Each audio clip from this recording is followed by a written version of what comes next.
Good morning, everyone, and welcome to our Municipal Managers update today. A little different than it's been in the past, but still, I know we've got great information to share. We're very grateful for all of our managers for taking the time to join us today, and for all of our members that are here to listen to their updates. We will have an opportunity for everyone to present questions as time permits at the end. And so I would encourage you, as you hear your manager or a manager that you have some interest in additional information, if you would put that question in the chat. And Linda Ryan will be monitoring that for us. I'd like to thank our sponsors today. We really couldn't put this program together without their support, Kreischer Miller and McMahon Associates. And since you don't have the opportunity to meet each of them personally, I'd like to have an opportunity for them to introduce themselves today. So first, I'd like to again welcome Michael Coakley, who's a director at Kreischer Miller, an immediate past chair of the Chamber's Board of Directors, and currently on our executive committee. So Mike, good morning. Good morning, Pam. Thanks for having me. As Pam said, I'm at Kreischer Miller. I'm an audit director there. We're in Horsham, PA, and we're very proud to sponsor this event. We sponsored it the last several years, and we're very thankful to the municipal managers who are on the call this morning for taking time out of their day to share their updates with us. Looking forward to the presentation. Great. Thanks, Mike. Good morning. And from McMahon Associates, Dan Reevy, a gentleman you'll be hearing a lot from today, but again, it's a chance to have him say a few words. Dan is the General Manager of Business Development of Tracer by McMahon. So Dan, again, if you'd like to introduce yourself to everyone who doesn't know you. Hello, everyone. Like as Pam said, I'll be moderating things today, and I echo what Mike said. We've enjoyed co-sponsoring this event with Kreischer Miller for several years. We think it's one of the premium events in our calendar. Our membership truly wants to hear what's happening local, and that's one thing that the value proposition for our Chamber of Commerce is to be able to deliver local news and local happenings and having access to local elected officials. So as Mike said, we're delighted to be co-sponsoring this. McMahon is a full service traffic engineer and design firm. I work on the Tracer side, which is our asset management cloud-based system for municipal government. I'm happy to say we have several of our clients on the line here with us this morning as well. So we're really looking forward to an energetic and informational event. So thank you, Pam, and thank you for everyone for participating. A few more introductions I would like to make while I have you all with us this morning. In addition to Mike and Dan, several of the members of our Board of Directors are participating in the program this morning. Duncan Reed, our Board Chair from Edward Jones. Mary Griffith Alferano, our Board Secretary from Fulton Bank. Nanette Carney, our Treasurer from the Carney Group. Allison Gilmore from Doylestown Health is a member of the Executive Committee. Dave Freeman from QNB Bank, a Director. David Magana, REMAX Services, the Magana team, a Director. Sherry Strauss, Harleysville Bank, one of our directors, as well as Stan Braverman from Braverman Associates. So again, welcome to our board members for joining this morning. I'd also like to give a quick shout out to our visionary members. As you may be aware, visionary membership is an opportunity through an upgrade to your membership dues to take advantage of additional advertising and promotional benefits. And one, again, is a shout out at our events. And so I would like to recognize the companies that are visionary members with the Chamber this year. BQ Basement Systems, Braverman Associates, CNN Bank, Costco Wholesale, Doylestown Health, Edward Jones Investments, the Reed Group, For Pete's Sake Cancer Respite Foundation, Fulton Bank, Harleysville Bank, Kreischer Miller, McMahon Associates, North Monco Technical Career Center, QNB Bank, and REMAX Services, the Magana Home Team. Again, thank you all. We greatly appreciate the additional support, and a special welcome to all of you today. Before I turn the program over to Dan and we get on with hearing our updates, I did want to just put in a plug for some events that we have coming up.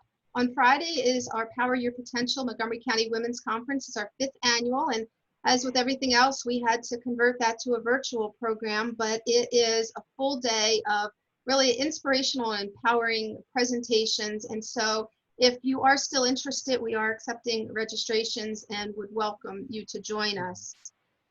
On November 12th, we're celebrating our program called Together We Thrive. It is a bit of a twist on our annual awards celebration, where we felt, given the circumstances of the last 7 months, we wanted to recognize 3 businesses that really were able to innovate and were resilient in the changes that occurred to their businesses in March. And so we're doing it with the intention that we're going to announce the winners the night of the presentation. So we hope that you'll join in November 12th at 7 p.m. We're also providing a cocktail, a gift card, so that you can celebrate with us virtually. And at the same evening, we're going to be recognizing David Zellers, who is the Director of Commerce for Montgomery County, for all of his efforts in supporting businesses and the general community throughout this pandemic with resources and information. Last but not least, I wanted to also remind you that on November 19th, we'll be having part 2 of our Municipal Managers update. Our area has grown to such that we wanted to make sure we had plenty of time for each manager to give an update and also for questions. And so we split our service area into 2. So again, November 19th, please join us for the continuation of this program. And before I now hand it over to Dan, I did want to tell you, we were talking a little bit about, while we were, folks were joining us, is the PPE program. Again, David Zellers, the county commissioners, worked to take some of the CARES Act money and purchase 12,000 kits for small businesses. These kits contain wipes, hand sanitizer, masks, information, signage. They're amazing. The infrared, a touchless thermometer. They're really great kits. They're open to any business in Montgomery County. There's absolutely no connection to the chamber, membership required. 50 employees and must be a Montgomery County resident. So whatever you can do to spread the word, or if you haven't gotten your kit, please do that. We are stocked floor to ceiling, and we'd like to get these out into the hands of businesses that can use them. So I had introduced Linda as the individual who will be monitoring our chat. She'll also be keeping an eye on the time for each of our managers. We have designated 5 minutes for each update, and she has a bell that she'll ring once you get to 4 minutes, just to give you an idea that it's time to start wrapping up your comments so we can keep everybody on time. So I think if you heard the bell, she did a sample ring. With that, again, I'd like to reintroduce Dan Reevy as our moderator and get this program started. So thank you again for everyone for joining us. Thanks, Pam, and thank you for your leadership. You and your team, once again, does an outstanding job representing our business community on a daily basis. And as a member of the board, I think I speak for everyone that we recognize and appreciate all your efforts. As I mentioned earlier, this is part of our government affairs series of events where we want to bring our local government leaders to our membership. And today we have several managers throughout our footprint. One thing I want to emphasize before we begin, next Tuesday is a big day, and regardless of your party affiliation, we want everyone to get out and vote, vote, and vote. So please exercise your right there. That being said, we're going to get started. We have, again, several managers here, and we're going to kick things off in Chalfont Borough. And our friend Sean Kern. Sean, good morning and welcome. Good morning. Thanks for including me in this. I have never attended one of these before, so I'll give you a quick overview. We have 2 land developments that are currently in construction in Chalfont, and they include 4 condos and 18 townhouses. And we have 57 single homes being built. All those lots have been sold. We've had quite a few lots sell even this year. And we have a 3rd townhouse development, which has 61 units, which is supposed to start being built next month. So they have all the approvals in place, and things seem to be moving along on the real estate front. We also had Chestnut Street Park, which has been a plan for years to come here, has finally been constructed. It was delayed due to COVID. They had to stop in the middle of construction, but they have now finished that, and we actually just finished getting through the punch list. It's been a little difficult with COVID, keeping everything moving along and keeping everyone happy. But it's done, and it's become a real destination for families in the Chalfont area. It's constantly, the parking lot is regularly half full on the weekends and even on the evenings. So it's been interesting. That's pretty much all of our big happenings. We also are working with New Britain Borough and Doylestown Borough. We are building a new police station for the Central Bucks Regional Police Department, which that is been quite an undertaking, but it's in construction now and moving along. Terrific. Where's that physically going to be located at? I know you have a regional cooperation, but Yes. where's the building going to be at? In Doylestown Borough. Okay, fantastic. Again, for our audience, if you have any questions for any of the managers, we ask you to please type them in. And then at the end of the presentation, Linda will read off the questions to the specific manager, and we'll get their response from there. So thank you, Sean, for that and the wonderful happenings in Chalfont. Next up, again, the gentleman who have done a long time and a good friend and an excellent manager from Franconia, John Hammer. Good morning. Thank you for joining us. We appreciate it, and we're anxious to hear your update as well. Good morning, Dan. Good morning, everyone. Thank you for having me this morning. I really appreciate it. And like Sean, this is my first opportunity to be able to speak with each of you, and I really appreciate that opportunity. Just as an aside, I'm really happy to be with all the other managers this morning as well. For those who don't know, we all work very closely together. We all work very well together. There's no Republican, no Democrat in township manager business. So, there's no Republican or Democrat way to plow snow or pick up leaves or anything. So it's great to be with my fellow township managers, and it's nice to see them all this morning as well. Just really quickly, let me tell you a little bit about Franconia. For those who aren't familiar with the community, we're a bedroom community of about 14,000 people, give or take. It's a community of really, really good people. And I say that because it's a community always willing to help out each other. I like to tell a story how last year during a snowstorm, I was out driving around and I saw a car that was in a ditch on the side of the road. So I rolled my window down and said to the driver, "Are you okay? Do you need help?" And the driver said, "Yeah, I'm fine. I have a tow truck coming. It'll be okay." But said, "You're the seventh person to stop and offer assistance." This was up on Moorwood Road. And I think that just kind of shows what it's like for the people in Franconia. They're willing to help each other. If there's a problem, they're gonna help you. It's funny, the night I was actually hired in Franconia, there was a group of residents there that were in the corner of the room, and I didn't know what they were doing. So afterwards, I went to talk to them and said, I introduced myself, and what were you doing during the meeting? And they said, "Well, we were praying for you." And I thought to myself, I don't know if that was a good thing or a bad thing, but it wound up being a good thing. So we have a really good community here in Franconia. Maybe I could just take a couple minutes to talk about where we're at as far as our financial condition, economic development issues going on in Franconia, and how we're handling COVID. From a financial perspective, overall, I think we're doing really well, surprisingly, despite everything that's happened this year. Our earned income taxes have held up very well. Our real estate taxes have held up very well. So overall, from a financial perspective, we're doing pretty well. However, one thing I'm a little bit concerned about is our pension funds. Very similar to 2 years ago in 2008. We had if you can remember back to 2018. If you can remember, the stock market at 2018 was having a very good year up until the fourth quarter.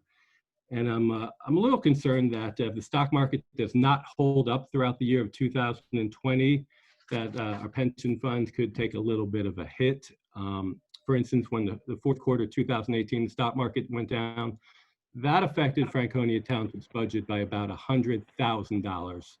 I think in 2018, the stock market was down about 5%. So if we have a bad fourth quarter of 2020, whether it be with COVID, whether it be with the election, whether it be something else, that has a real effect upon local government and local government finances. So just keep our fingers crossed that you know, the year winds up good for our pension funds, and that the stock market remains in good shape. From an economic development perspective, we're doing really well. We have lots of residential, lots of commercial development going on. For instance, at the corner of 113 and Allentown Road, if everyone can picture that intersection where Bergey's is, they're going to be doing a large development on the old Pilgrim's Pride site. There'll be a new dealership, as well as a corporate center will be located there. So finally, we're going to get that corner cleared up and with some new development. As I said, we have a bunch of new residential development going on as well. We have residential developments going on, probably 4 or 5 of them that are in the 20 to 30 unit range throughout the township. And I suspect that's in large part because of low interest rates and good financing opportunities. But yeah, things are going well in Franconia. I'd be happy to answer any questions at the end through the chat, but that's about all I have. Thank you, Dan. Thank you, Pam. Thanks, Linda. Thank you, John. Appreciate the update. You know what's funny, as we digress for a second, I can remember when we first started this series, when it came to economic development, the highlights of the managers were Royal Farms and Wawa's. For those who've sat through these for the last several years. And I think you're going to hear a consistent message today that this area, residentially and business-wise, is a hot market. And again, I think everyone's in agreement that smart growth is the way to go. It's good economic development. It's good planning and being mindful with traffic as well. So thanks, John, for that. Next, Hatfield Borough, best ice cream in Montgomery County. And our friends over there. I know Mike DeFinis wasn't able to make it today, but representing Hatfield Borough, Jamie Snyder. Hello, Jamie. How are you? Good. How are you doing this morning? By the way, it's Mom's Ice Cream. I don't have any equity in the place, but it's terrific ice cream. If you're ever in Hatfield Borough, you got to go to Mom's. I'm sorry. Yes. Go ahead. No problem. I'm sure they appreciate the shout out. Yeah. As Dan said, I'm Jamie Snyder. I'm the assistant manager for Hatfield Borough. I've spoken here a couple times. I love to give some updates on the borough this morning, so thanks for having me. We've been occupied our new municipal building since 2019, so that's just a highlight I always like to jump off with. It's great. No tax increase to the residents. If you get a chance, maybe after COVID passes, stop on by. We'll give you a tour. Again, it's at 401 South Main Street, same location, just a tear down and rebuild. It's worked out well for us, and better access for the residents for customer service than our old building. Some development that we have going on in the borough right now, kind of small things, just single family homes turning into 4-lot twins, or a single family home being teared down and building some 4 single family homes. The biggest development that goes going to be reviewed by the Planning Commission and then go to Borough Council later this year, probably maybe at the November meeting and beginning in December, will be Prestige Properties, and that's going to be located off of Maple Avenue behind Hatfield Village. There's some open space tucked back there that you probably wouldn't know about unless you lived in Hatfield Village. It's so far back off of Maple that it's going to be proposed 18 townhomes. So that's really big for a municipality of 0.7 of 1 square mile to be able to get 18 townhomes back there. So that's some good revenue that we're looking forward to for our electric system. Some other things that are going on in the borough is we've received in 2020, though it's been a bad year, we've received numerous grants. So right now we have a DVRPC grant for $1.2 million for replacement of East Lincoln Avenue Bridge. We have an H2O grant to replace the sanitary and stormwater system on West Broad Street, which was over $600,000. We received a PA small water grant for over $400,000 to replace sanitary on North Main Street. We also received over $200,000 from a $200,000 from a CDBG grant, Community Development Block Grant. Oh, that's a tough one. For Orchard Lane. So we have a lot of infrastructure projects that we received grants for. Good to know from the patch that we got a flasher grant for our fire company that we went in on Hatfield Township with. We also are working with multiple municipalities in the area, including a bunch on the call for a feasibility study for the Liberty Bell Trail. So we're excited about that. So Hatfield Borough has their portion of the trail done. We're excited to see it go all the way from Upper Gwynedd to Franconia, that area. So that'll be something excited to see in the future. And lastly, Hatfield Borough is one of 35 municipalities in Pennsylvania that own and operate our own electric system. So it's really big for us when we have the opportunity to do some upgrades to our system. This year, we have placed an AMI system, which is basically a smart meter. It's going to give our customers better utility customer service with a portal. It's also going to be able to allow us to take some time and do things more in office than sending our guys out to individuals' homes and businesses. So it's going to save us some cost-wise there. More accurate readings, of course, is always good for a municipality that's collecting that revenue. Lastly, we're in the process right now of we're going to break ground soon for behind the meter generation. So this project, really simple, on really hot days, there's really cold days, Hatfield Borough can basically come off the grid and save some like peak shaving hours and bring our electric costs down. So that's something big for municipality that we purchase power. So we obviously have an electric bill, and to save any cost savings is good for us. So those are just some small things, big for us, for our municipality that are going on in the borough. Looking forward to breaking ground for a lot of those projects in 2021 and putting 2020 behind us. So financially, it was really good for us to get all those grants. So thanks for having me. Any questions, feel free to put in the chat and I'll answer them. Good to see you all and all the managers that I haven't got to see in person for a long time. Thank you, Jamie. And I encourage anyone who's in the area to go see Hatfield Borough's building. It is beautiful. I was there the night of the ribbon cutting, and it's really, day and night what they had, and where it really reflects the progressiveness that the borough has come across over the last several years, and it's really the crown jewel of the borough. So thank you, Jamie. Next up is I live in Hatfield Township, so I'm always interested to hear from my favorite manager. No disrespect to anyone else, but this guy I pay my taxes to. So, Mr. Bebro, good morning. Morning, How are Dan. you Good morning, today? everybody. Oh, jeez. I would never intentionally disrespect Dan with my background, but apparently there's a technical glitch and I can't remove this background. But just to remind Dan, there is one undefeated team left in the NFL. Happens to be in Pennsylvania. So good morning, everybody. In typical COVID 2020 fashion, I am here at home today with an 8-year-old and a 5-year-old. My wife just ran off to work. I'm in a suit and sweatpants. I think that summarizes 2020 well.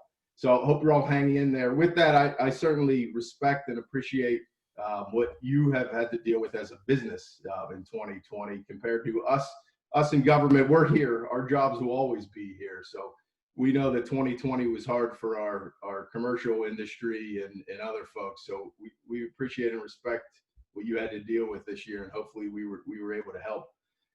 So I'm going to share a screen because no one wants to look at my bald head for the next 5 minutes. I'm going to show you some projects that we're working on in Hatfield. And Dan said economic development. I don't think you can find a community in the county that has more investment in the economic development than Hatfield Township. But before we get into those, let's look at some of the transportation initiatives. You've driven down Cowpath many times. We have a dangerous intersection there at Cowpath and Orvilla. From an aerial perspective, it looks like that. Soon it will look like this. Construction's been delayed several times because it is 2020. And there's been several hiccups, but we still expect this road to be opened this year. Thanks to McMahon and Associates, one of the event sponsors this morning. We also received a $1 million grant a few years ago, along with Hatfield Borough, to synchronize all of these traffic signals along the 463 corridor, which is 40-foot in CalPath. So CalPath Orville is getting fixed. By mid-2021, you're going to see all these signals synchronized, connected by a fiber optic line, which will help moving through that corridor much more efficiently. You've seen this spot on CalPath Road across from Giant. It's an eyesore. It's been like this for about 15 years. It's going to be the future home of the Hatfield Police Station.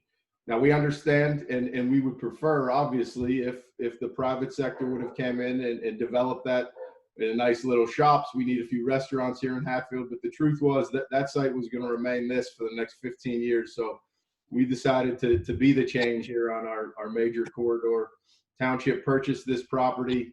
We'll be demoing all of this in the next few months, thanks to a partnership with the local operating engineers group that, through its apprenticeship program, provides demolition costs at no cost to Hatfield. So looking forward to that over the next 3 to 5 years, building the Hatfield Police Station on CalPath Road.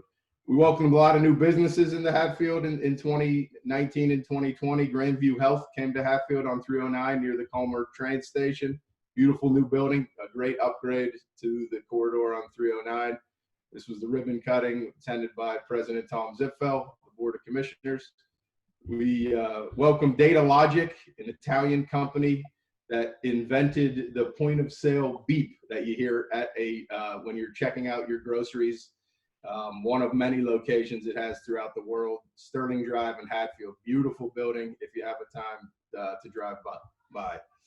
Next to Dan, actually, off of 40-foot road, there is a land development that has been approved to be built by Pulte Homes at the intersection of 40-foot and Clemens Road. It's a 55 and over community, roughly a little over 300 units, gated community, pickleball courts, swimming pool, tennis courts, a very high-end addition to the Hatfield community, and we're excited to welcome them over the next several years as that development occurs.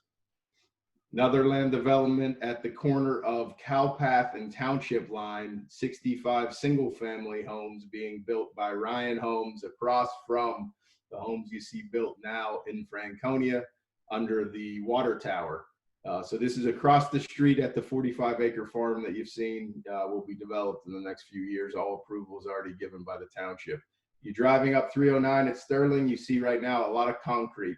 What it will look like is this. It's going to be a distribution warehouse for Nappen, who may be on this call. I know they're involved actively in the chamber. We have a great relationship with Nappen. This is going to be one of 3 buildings built at Sterling and 309. This one's will be completed relatively soon. 2 more will come following that. So as we all buy more product on Amazon, there'll be a need, obviously, for facilities like this. And a lot of the conversations we have with the vacant land, some vacant land left in Hatfield, is for facilities like this. So the market is certainly asking for those facilities. Clemens Food Group are, without question, our largest employer, a pillar of the Hatfield community. Will be building a 300,000 square foot building on its current campus, what they're calling a smokehouse, where they will make bacon, hot dogs, all the other things I shouldn't eat, but I do. Will be one of the largest buildings in Hatfield Township. This will be on Clemens Road. A significant investment into the community. Hatfield, Clemens Food Group has another facility in Michigan of similar size, which it built in the last 5 years. And we're grateful that Clemens decided to build this facility in Hatfield rather than in Michigan. Best police station, best police department, not station, best police department, soon to be station. You'll find anywhere, always raising money for good causes. If you want a nice pink face covering, I see Dan walking around the community wearing this often. Please come out to the police station, $10. All proceeds supports the fight against breast cancer. our police department's constantly raising money, constantly engaging the community. On that note, I'll leave you with this. Every year I say, this might be the hardest year to be a police officer. Every year I say that, and every year seems to trump the prior. Dealing with this year, from the pandemic to the social unrest, I and the Hatfield community are extremely grateful for that man in the middle there, our Chief Tierney, who is a leader, who has done an amazing job, not just this year, but for several years. And it's because of his partnerships that he's created over the last 5 years that we felt like we were perfectly positioned to engage and have serious conversations with our community this year. Hard conversations, but important conversations, and ones that Chief Tierney has been pushing for several years now. So you see this, Chief Tierney and other regional police chiefs here in this picture. There's several I see from communities that you'll hear from today, but this is true leadership, and we are grateful to have these police departments in our community. And thankfully, we haven't seen what other communities have seen throughout the country. And I think it's because of those relationships that we built and that are very important to us. So please, I think we can all acknowledge the work that our local police departments do. Thanks for your time today. A lot going on. We have a lot more. I know it's only 5 minutes, but the bottom line is we're busy in Hatfield, a lot of growth. Thanks to a lot of great leaders of our elected officials and Mr. Dan Reevy, who's a big supporter of ours in the community, and we're grateful for everybody's support. So I will go make breakfast now before the 8-year-old beats me up. Hey, Aaron, thank you very much. And I can honestly say you have a face for radio. Okay. Heard that before. Terrific update. Thank you so very much, and go Steelers. Moving right along. Another neighboring community, and the former home of my home office in my previous life, and a dear friend his countless contributions to Lansdale is being felt not only today, but for decades to come. John, I'm amazed at the transformation of your town over the last several years, and that's under your leadership. So I know you got a lot to talk about. So with that said, John Ernst from Lansdale Borough. Good morning, John. Dan, good morning. Thank you very much. And thank you to the Chamber for doing this every year. I always enjoy giving this update to all the local businesses and to my colleagues in the area. I think that next year I am going to change the name of Lansdale to some other name so I don't have to follow that presentation from Aaron every year, because it's always so informative and well done. I had asked him to put my slide presentation together, but for some reason he just didn't feel like he had the time to do it. Too busy making breakfast. Yeah, I wish I could tell you that Lansdale has been in hibernation during COVID, but far from it. We have been working on several infrastructure projects. Believe it or not, we have paved over 5.5 miles of roadway in the borough, and most notably from Church Road out to the township line at Upper Gwinnett on Hancock Street.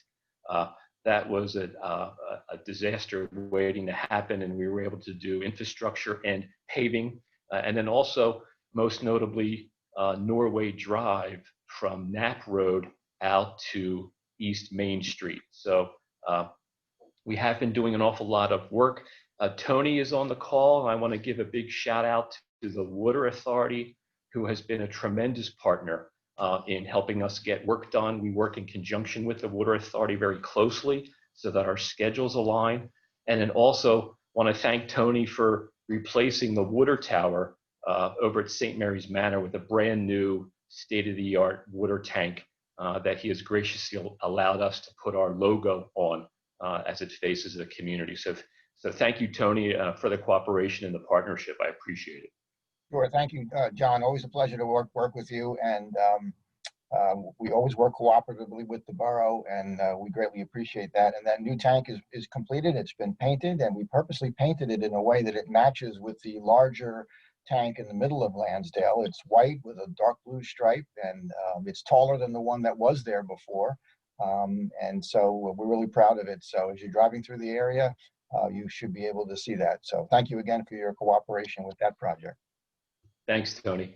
The other thing in our electric department, we have started to assemble our solar panel generation. We are now embarking on generating solar power for the borough. We are putting up 24 solar panel sails. They're about 40 feet by 15 feet apiece that will follow the sun. We're going to be generating about 1 megawatt of energy for the borough that we will be using, and that's all funded through grant money. Since we talked last year, the borough has purchased 3 electric vehicles and have installed 5 electric vehicle charging stations throughout the borough. And then next year, we'll also be installing solar panels on our borough offices. Believe it or not, Hatfield's in their brand new building. We've been in our building now for 5 years. So believe it or not, it has gone extremely fast. During COVID, our Parks and Rec department has been extremely busy. Believe it or not, we were able to open up both of our community pools at about halfway through the season, so the community was very thankful for that. Our concert in the park series was able to come off about half of a season. And then in Whites Road Park, we've got a couple of projects happening right now. We have completely redid our stream bank in Whites Road Park as part of our DEP and MS4 requirements. If you go down there now, you may not recognize it. It's been extremely thinned out, and a lot of trees have been removed and all new plantings have been put in place. We are currently in the process of replacing the playground in Whites Road Park in cooperation, and Sandra's here, and I want to thank her for her cooperation to help us get through that, since we have an easement that goes through that park. We have also just opened up within the past several months a skate park over in our 4th Street Park that is getting a lot of notoriety from the area, a lot of cooperation from the skate park community, getting involved and helping to police that. And I apologize for the trains going by my office. It just would not be Lansdale without a train whistle every 5 minutes. And then Jamie had said something earlier about the Liberty Bell Trail. We are getting ready to start construction of the next phase of our Liberty Bell Trail, which goes through our Stony Creek Park area off of Hancock Street. That will take our trail currently closer to Upper Gwinnett Township as it goes into the park and ends up coming out behind the Homewood Suites hotel area back in off of Pembroke Parkway. And then finally, what I would like to talk about is some of the land development projects that are going on. We don't have as much activity as Hatfield Township, but you should know that for the past couple of years, I've been coming in front of this group and talking about the Madison apartment project that's happening in the former Madison parking lot behind Main Street. That development is fully up and running and is between 80 and 90% leased in terms of apartments. Our Andale Green townhome project, which is on Hancock Street, is completely sold out through phase 3, and they are getting ready to enter into their final phase 4 of that particular project. That was a total of 180 townhomes. We have another apartment building that's being built by Westrom Development called Luxor at Lansdale. That is being built off of South Broad Street behind all of the storefronts on South Broad. It's a 5-story, 200-unit apartment building with an interior courtyard. It is similar to another project that they built in Norristown, same concept. So that was approved a couple of months ago. They were getting ready to start that project. You may have been following another apartment building that's been getting some notoriety in the press, and that is what's being called Walnut Station Apartments at the corner of 3rd Street and Walnut, right near the train station.